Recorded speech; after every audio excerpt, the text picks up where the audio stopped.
Hey guys, it's Druidic Whispers. I had a request to read Arthas menethil story. Arthas from World of Warcraft, Lich King. So I'm going to read out of the book called Arthas by Christy Golden, and I hope you guys enjoy.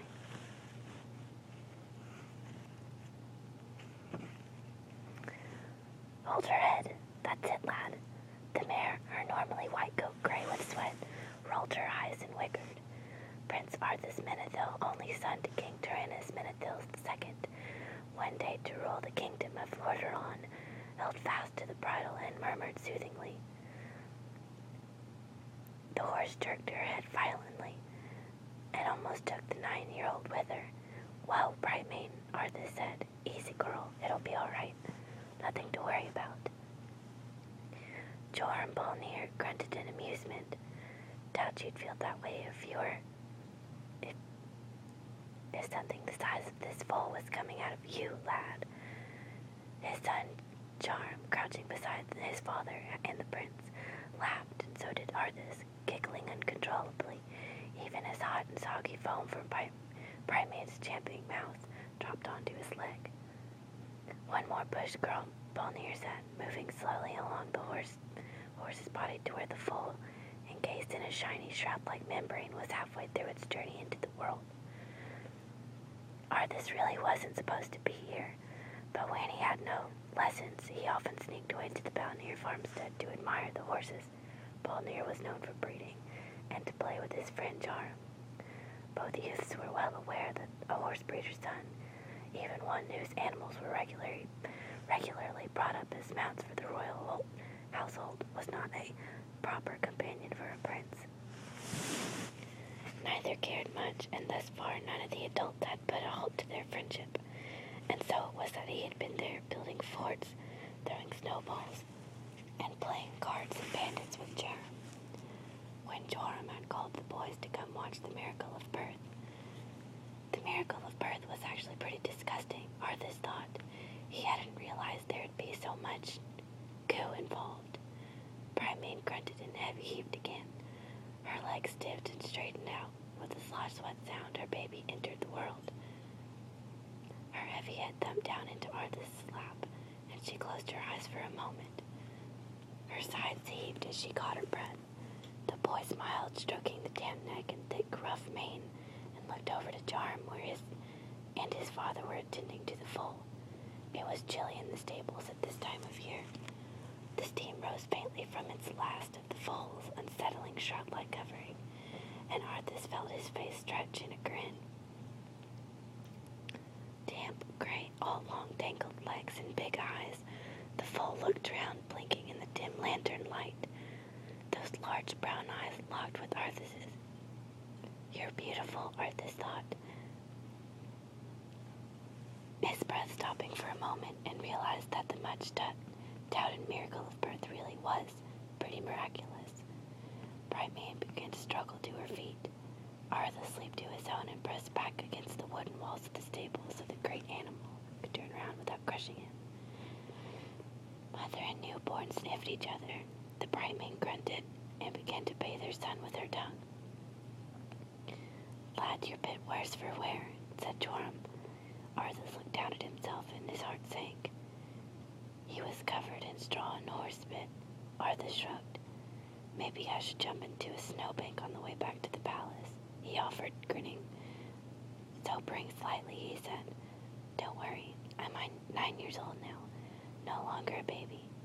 I can go where There was a squawking of chickens, and the sound of a man's booming voice, and Arthas' face fell. He squared his small shoulders, made an intense but ultimately ineffectual attempt at brushing off the straw, and strode out of the barn. Sir Uther, he said in his best I am the prince and you had best remember it voice. These people have been kind to me. I pray you don't go trampling their poultry. Or their snapdragon beds, he thought, glancing over the snow-covered piles of raised earth where the beautiful blooming flowers that were far Bolnir's pride and joy would burst forth in a few short months. He heard Joram and Joram following out from the barn, but did not glance behind him. instead regarding the mounted knight fully clad in armor. Arthas gasped. What's happened? I'll explain on the way, Uther said grimly. I'll send someone back for your horse, Prince Arthas. Steadfast can travel faster even with two. He reached down, a large hand closing on Arthas' arm, and swung the boy up in front of him as he weighed nothing at all. Bara had come out of the house at the sound of a horse approaching in full gallop. She was wiping her hands off on a towel and had a smudge of flour on her nose. Her blue eyes were wide, and she looked over at her husband worriedly. Uther nodded politely to her. We'll discuss this later, Uther said. Ma'am. He touched his forehead with the mailed hand in a courteous salute. Then he kicked and steadfast. Armored his rider was, and the beast leaped into action. Uther's arms was like a band of steel around Arthas' midsection. Fear bubbled up inside the boy, but he pushed it down even. He pushed on Uther's arm. I know how to ride, he said, his petulance covering up his worry. Tell me what's going on. A rider from South Shore has come and gone. He brings ill news. A few days ago, hundreds of small boats filled with refugees from Stormwind landed on our shores, Uther said. He did not remove his arm. Arthas gave up that particular struggle and craned his neck, listening intently, his sea-green eyes wide and fastened on Uther's grim face. Stormwind has fallen. What? Stormwind? How? To who? What? We'll find out all that shortly. The survivors, including Prince Varian, are being led by Stormwind's one-time champion, Lord Anduin Luthar. He, Prince Varian, and the others will be coming to Capital City in a few days. Lothar has warned us as he bears alarming news. Obvious enough if something has destroyed Stormwind.